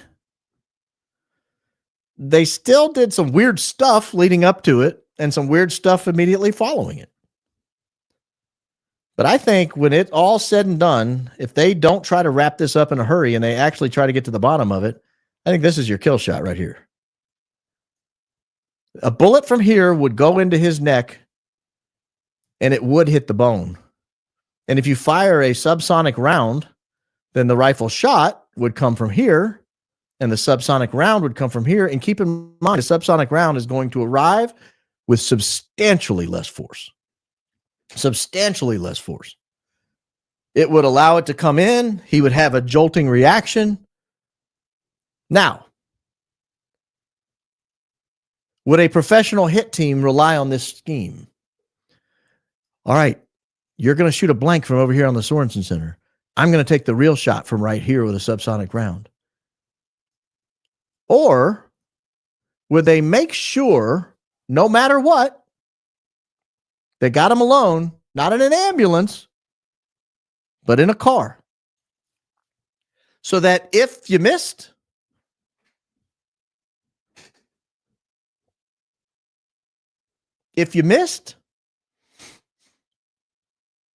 you could still kill him in the car. I know it's ghastly. I know it's grisly. I know there were a lot of, I think 4 or 5 people in that car. I know one person wasn't supposed to be in that car and made his way in was Frank Turek. Remember, he said he had to jump in the back of the car. They were leaving without him. Remember that? The rest of the security team was driving away, and Frank Turek, his best friend, his mentor, had to make his way into the car. They weren't waiting on him. He jumped in the back. I don't think they were expecting him to be there. But I've read a lot about this explosion under his shirt. It seems like a lot of force for just a single round to the neck. If you remember, his necklace rips off and slings around his head and falls down on the other side. So the one piece of this I don't understand is, do you bank it all on a single shot? Because that's what happened in Butler, Pennsylvania, and they missed.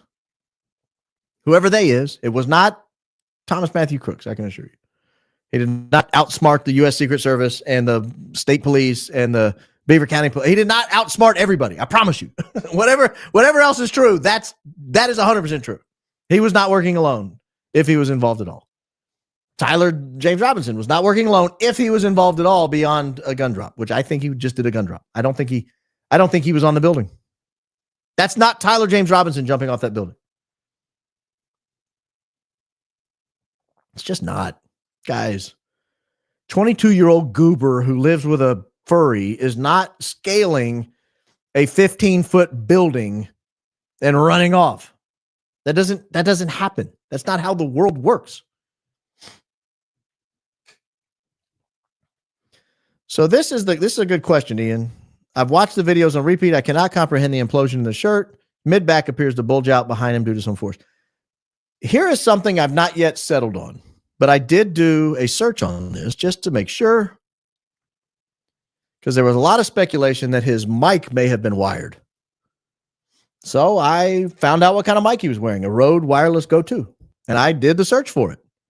And wouldn't you know, 8 days after all the surgeons were searched, a Rode Wireless Go 2 was searched again with an IP address originating in Israel. That same fateful 2-week window, July 14 to July 30, right in that 2-week window, when all this seems to be, if you could draw any conclusions, all this kind of seems to be planned during that period of time. What if you had a backup plan? Are you going to deploy that many assets? You're going to deploy a patsy that we're going to set up to take the fall. We're going to deploy guys in the crowd that are signaling people, guys obviously behind the stage that are signaling people, guys near Charlie who may be signaling people. Let's be honest, people. Let's just be honest for a minute. The guy stepping forward and giving the steal sign was weird, right? This was steal when I played ball. Oh, yeah. Do. That was steal. I still remember that 30 years later. Second signal after the double key. Steal. All right. The guy stepping forward and grab it's weird. It's weird. Totally weird. Especially when lanyard guy leans in and looks under the tent just before guy steps in and gives the steal sign. But if you're going to deploy all these assets, are you going to take the chance that the gunshot is successful, strikes him, and kills him? Or might you have a backup plan? Something that makes a giant commotion under the shirt, applies enough force to knock him down, enough force to shock him so that you could come over and then tackle him and finish the job right there on the scene.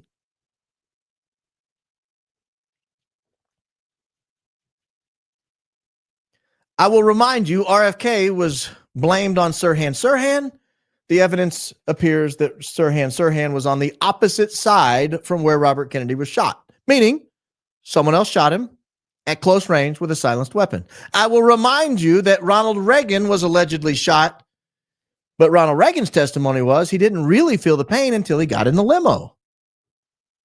When people were climbing on top of him in the limo, and it appears he may have been shot at close range with a silenced weapon.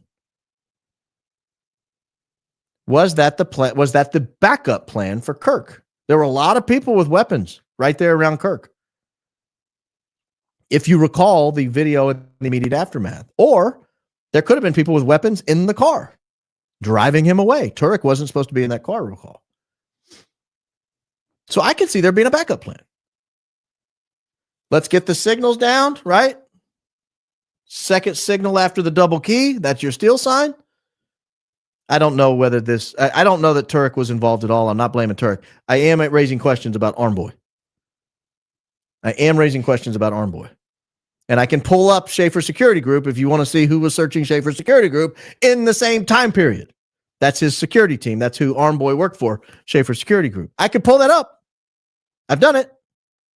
You could probably guess what it shows. You could probably guess that the searches were done and where they originated from.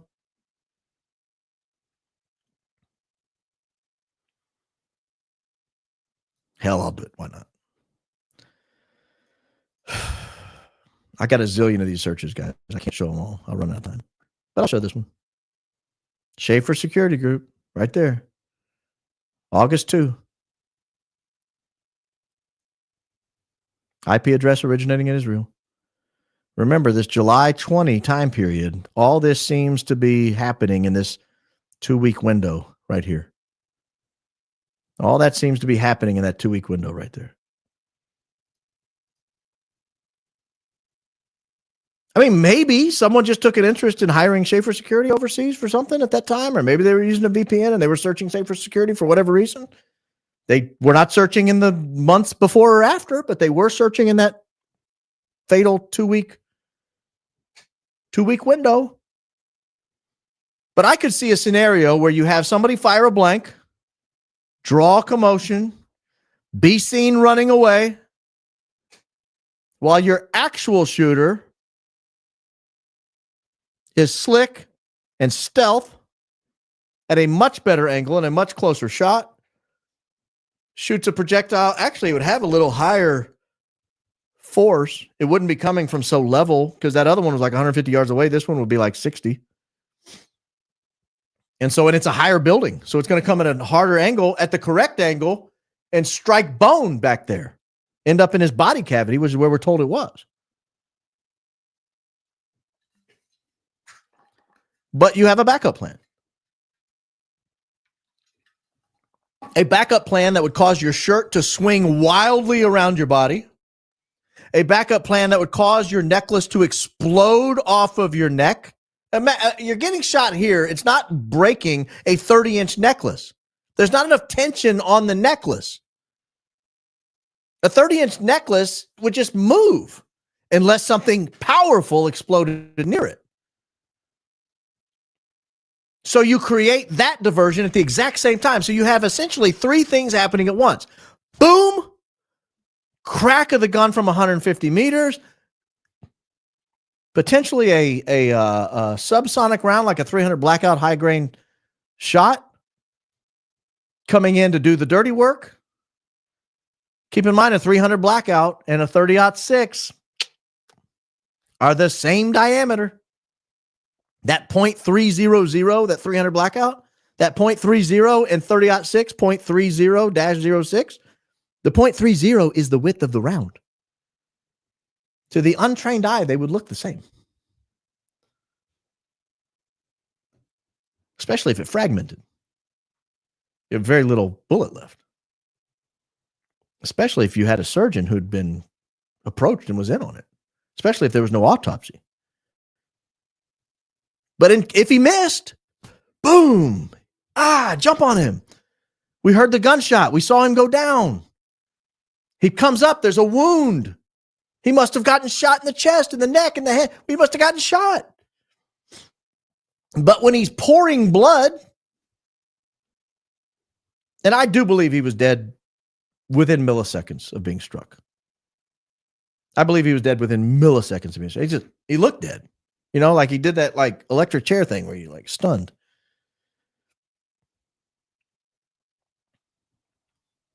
I will say this.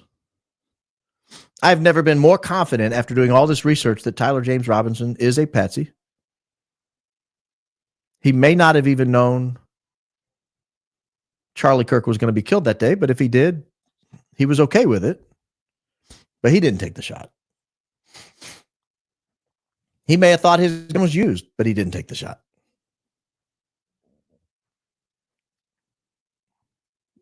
I don't think that gun was on the roof. I think it was probably another type of gun that was up there, something that could be more easily hidden quickly while somebody ran off the roof. But if the gun was on the roof, it wasn't Tyler James Robinson up there running with it. He's too big of a goober. Nothing slick about that guy. I mean, I think this is it. If I had to guess, this is what it was. A very, very highly intelligent group of people got together, pulled off the murder of Charlie Kirk in broad daylight in front of 3,000 live people and dozens, maybe hundreds of cameras rolling at the exact same time, using multiple people signaling to make sure the timing was impeccable. And at least three things happened at the same time. A shot came from the Sorensen Center. A shot came from the Losi Center, and something exploded under his shirt in case the shot missed. Then someone at the scene could finish him off there or in the car. That's my guess. Because there was no autopsy, this is going to be difficult to find. Were there additional contusions around his chest where something might have exploded? We don't know. We don't know. I do know this. If they try to pin this on Tyler James Robinson, he will not make it to trial. He will not make it to trial. Because this trial would expose that he could not have done it. He would walk, I think.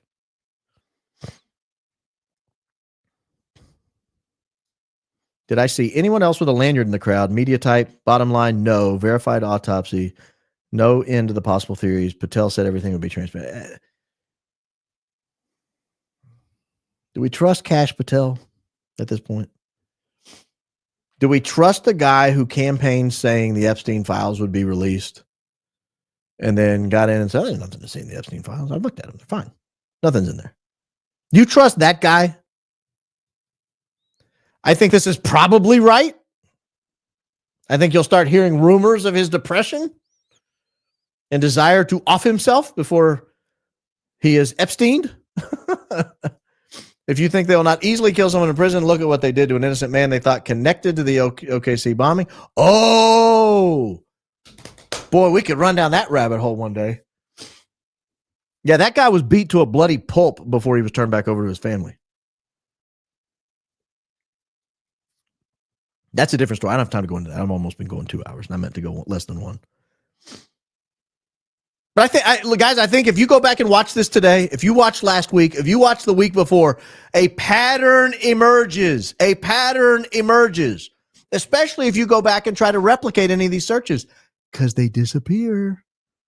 They disappear. I showed them on my screen. I saved them. I saved the screen caps. I downloaded the data and saved it. They're impeccable. They are fact. They're fact. But they tend to disappear. Who has the power to make things disappear from Google? Not me.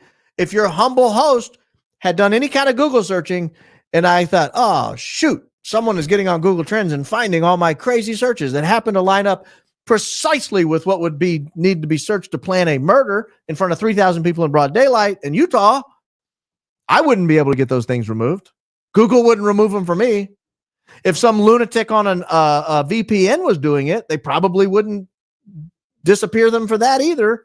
So I think the fact that these searches tend to disappear in the hours and days after I do these shows says a lot. And I'll say this, and I got one in the comments here. You should send it to so-and-so. You should send it to so-and-so. You should send it to so-and-so. I have sent very few of these searches to people. And I can tell by which ones disappear who in the media can be trusted with this information. How about them apples? I have sent different searches to different members of the media. Some of those searches have disappeared before I go live on this program. Some don't. Leads me to believe some people in the media are running that up the chain. Holy mackerel, get rid of this, or somebody noticed this, or somebody saw this, and then I go back to try to replicate the search and it's not there. But I send a different search to a different media person and it doesn't disappear. I can draw conclusions from that. I'm allowed to. It's a First Amendment right. May not be. I mean, there could be a million reasons why, but I can't think of any. I can't think of them. If they exist, I can't think of them.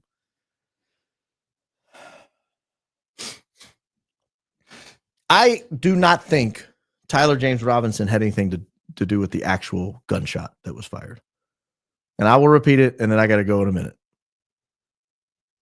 I think the gunshot came from the Sorensen Center that was at Charlie's 10:30 or 11. The shot from his 12 could not have come from a 30-06 into his neck. It would have gone out the back of his neck. The angle, that the flight angle coming down with a couple of 3, maybe 5 degrees, going right out the back of the neck. It was, what did they say, 7, 8, 9 degrees off center, right out the back of his neck. The Sorensen Center, now that does real damage. That might hit your nervous system immediately on entering the neck. That's the right angle. But can you chance it? All this has to be timed perfectly. 2 shots simultaneously ringing out. And what if the one shot, the kill shot, what if it misses? Or what if it doesn't kill him? Well, you create a puff under the shirt, something violent that shocks him. When he falls to the ground, he gets the Ronald Reagan RFK treatment. Right there on the scene or in the car on the way to the hospital. Imagine this. Imagine the shot missed. Imagine the shot missed and he didn't have, I mean, we all saw what happened, right? The shot didn't miss. A shot hit him in the neck. But let's say there was this loud bang, his shirt puffs up, and they get him on the ground like, he's not shot. How hard would it be to hit him with a squib or something in the chest and carry him off and make it look like there's blood all over him. Oh, get him to the car, get him to the car. And he feels this violent explosion, so he thinks he's been shot. Oh, I'm going to die. And you get in the car, RFK treatment, up close. Ronald Reagan treatment, up close. Wouldn't be hard. That's a believable. That is more believable to me that you would have backup plans for somebody in a kill box. That is more believable to me than a 22-year-old who writes texts like freaking Lord Byron, romanticizing and poeticizing in between chicken tendies at the Dairy Queen. I take a bite of my Blizzard. I take a bite of my chicken tendy. I send poetic text to my furry lover. Come on. Come on. And again, go back and watch the last 2 weeks. Furry lover was also searched by these same people. Are we sure furry lover wasn't in on it? Do you remember the text? Hey, my love, do you remember how I was etching sayings onto bullets? Excuse me, no, I don't remember that because that's psycho stuff. I have friends who shoot all the time. I was invited to go shoot with somebody a week or two ago. Couldn't do it because of a injury, but hey, people shoot. That happens. Do you know how many times I've showed up and etched something on a bullet? Exactly 0. I've probably shot, I don't even want to guess how many rounds I've shot through guns. A lot.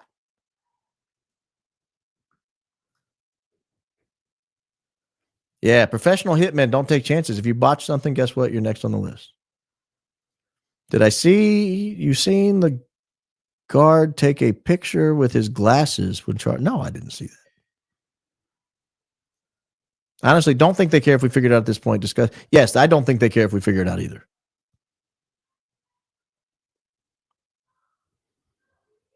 You should look that up. It's 100%. Look what up? I think he's saying look up the guy taking picture. I don't know what that means. Exactly. You get a guy in a kill box and you're taking a shot at him, you better finish the job. You better finish the job. You better have a backup plan. And I got my money on backup plan, boy, being the one willing to finish the job if the shot missed. He was the first one there. I won't show the video, but you could go back and watch the video. That guy doesn't even take a breather before he gets on top of Charlie. And he can't see from that angle. You know, he's over here. He can't see the blood coming out. He hears the bang and immediately jumps on him. So do several other people, frankly. So do several other people. I think Charlie was going to die that day, whether that shot hit him or not. He was not getting out of there alive. There was too much planning that went into this. Too many people had an interest in young Charles meeting his demise in Utah on September 10th. Who those people were, what their motivation was, that's for other people to discuss. I don't know. Nor, frankly, do I care. I just go where the facts lead me. I opened the show today talking about how many of these same searches can be done on the shooting at the Mormon church and the shooting at the Bayside restaurant in North Carolina in the last 24 hours. The addresses, where the guy lived, where the church was, his full name, all these things searched in the District of Columbia here recently. That's weird. Guys, I don't care who you are. That's weird. That's weird. That's weird. If I had a family member who died and I found out that there were searches originating from IP addresses in Washington, D.C. in the week or two leading up to the shooting that had the shooter's full name, his address, and the address where my loved one died, I would be apoplectic. Apoplectic. You wouldn't be able to restrain me from finding the answers.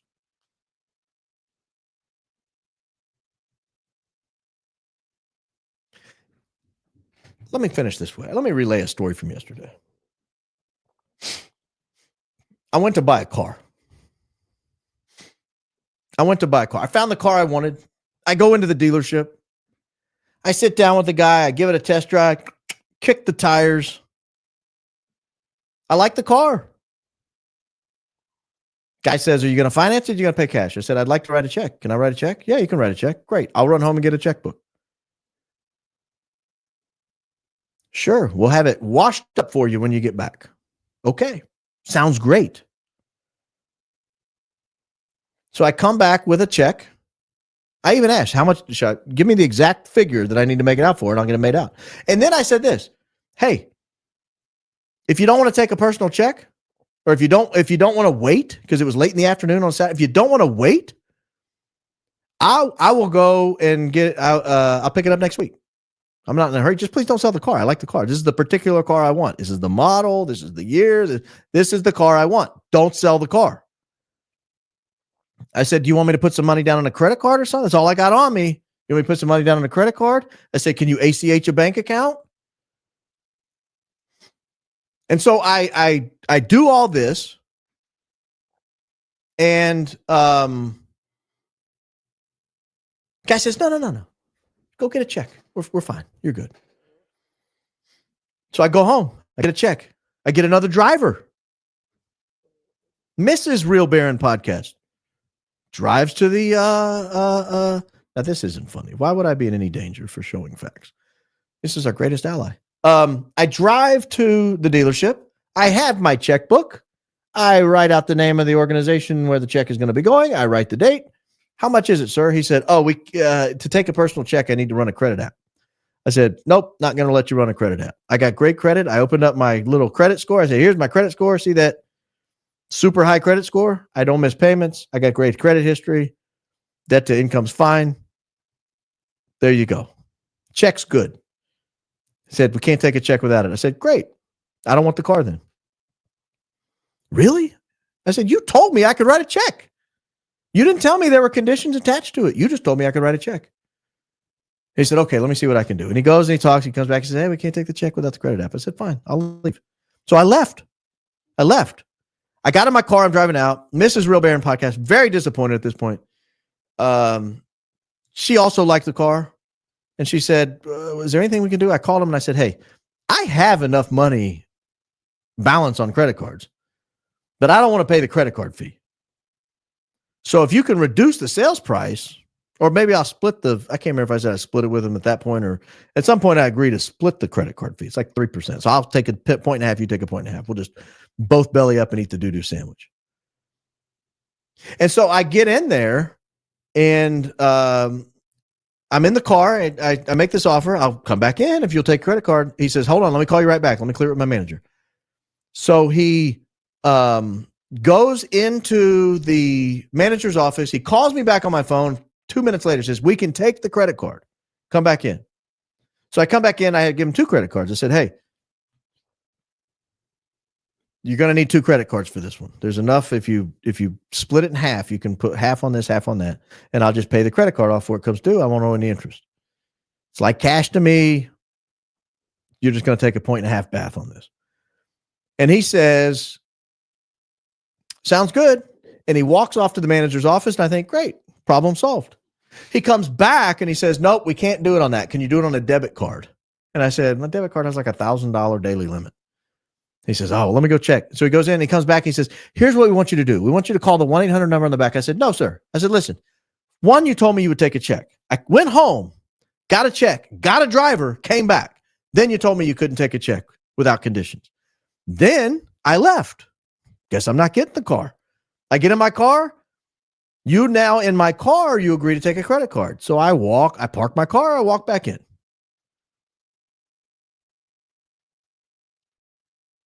And now you're telling me you can't take a credit card. You have to put it on the debit card. I said, here's my problem with you.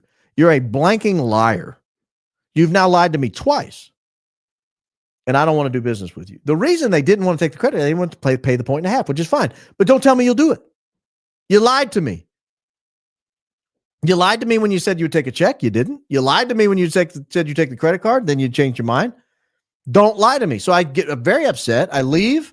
I drive home. Everyone was expecting the car. Hey, where's the car? I walk in. I have to explain to my 11-year-old they lied to me. And they lied to me because they were trying to save money. And I said, here's the disappointing thing you need to learn early in life. People will do really bad things up to and including committing mortal sin over money. There are people in this world who will kill you over $20 at the ATM. They will kill you over $20 at the ATM. And then they will take your $20 and they will go to the Burger Shack and they will eat a burger and they won't think a second thing about your life. They won't worry about your mom. They won't worry about your dad. They won't worry about your wife or your husband or your boyfriend or your girlfriend or your live-in. They won't worry about your kids, your cousins, your aunts, your uncles. They won't worry about a single thing. They got their $20 and they killed you and they don't care. People will do really bad things for money.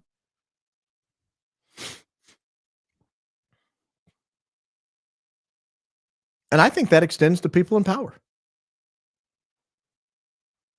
I think that extends to the people who were responsible for Charlie Kirk's death that day. People will do really bad things for money. People will do really bad things for whatever reason.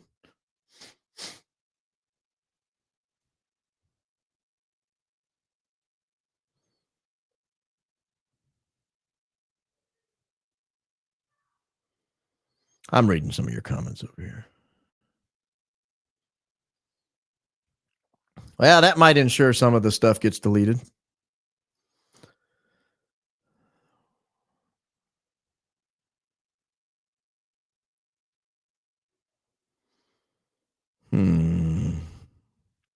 Ian Carroll pinned a link to the video at the top of Is Tyler Robinson the Patsy? I do believe he's the Patsy. This definitely needs to get out to the public. Well, you know what? There aren't a lot of people that want to get this to the public. Sorry. There just aren't.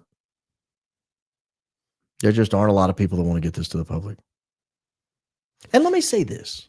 Let me say, I have to say this. I truly am making no claims in this video. I have my thoughts, but I'm making no claims. And here's why. Let's say a search originates from Utah. I don't know who in Utah did that search. I don't know. Was it the Utah State Police? Was it the FBI station in Utah? Was it the governor? Was it the Mrs. Governor? I don't know. They have a male or female governor. Oh, they have a male governor. I saw him. He's bald. I don't know if it was a private group, a paramilitary organization in Utah. Washington, D.C. I don't know who in Washington, D.C. is searching it. Again, I don't even know that it was it could be an IP address routing through Washington, D.C.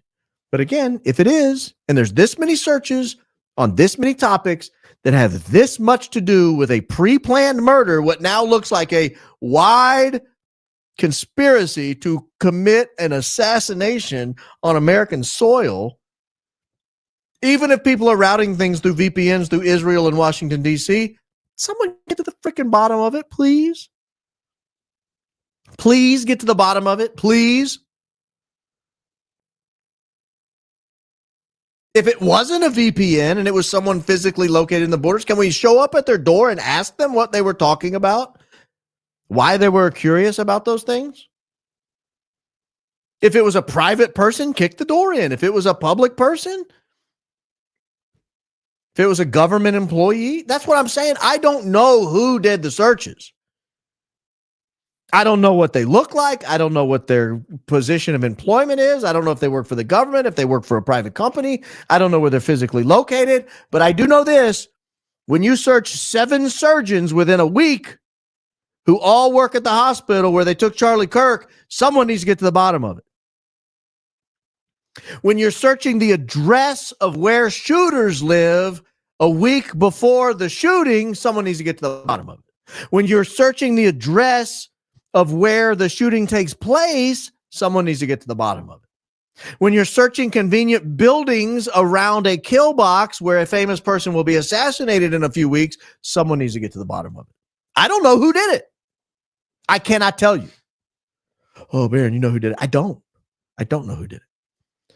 You're welcome. Come on. Only the government can tell us that because there may not be a single honest person working at Google that's interested in helping. Yeah, I mean, maybe. But let me tell you guys, it is what it is. It is what it is. That's all I can say. It is what it is. These are searches that were stored in the Google archives. They have a tool called Google Trends that allows you to get access to those searches. And you can see on what date searches were run and from what jurisdiction they originated with. Again, where the IP address originated from. It could have been a VPN, could have been a private person, could have been a public employee, could have been a military person, could have been an intelligence agency, could have just been some guy in his underwear in a basement in Kentucky routing a VPN through there. I don't know who did the searches. I make no claims about who did the searches. But I will say this, that many searches on topic that many times, if that doesn't draw the attention of law enforcement to get to the bottom of it, you're being bullshitted. That's a fact. That is a fact. If this doesn't draw someone's attention to it, you're being bullshitted. And if they convict, I mean, in the public mind, if they close the case against Tyler James Robinson and all this stuff exists in the background when they close the case, you're being bullshitted. Period. End of story. Period. End of story. All right. We got 180 people on right now, but I do have to go. It's been more than 2 hours. I will do a follow-up. I have more, believe it or not. I have a lot more. You guys are welcome to do your own searches too. Again, if you're not able to replicate some of these searches, it's probably because we have 180 people on the live stream, and some of them may be furiously trying to get some of these searches taken down. But I'll be back. Have a good one.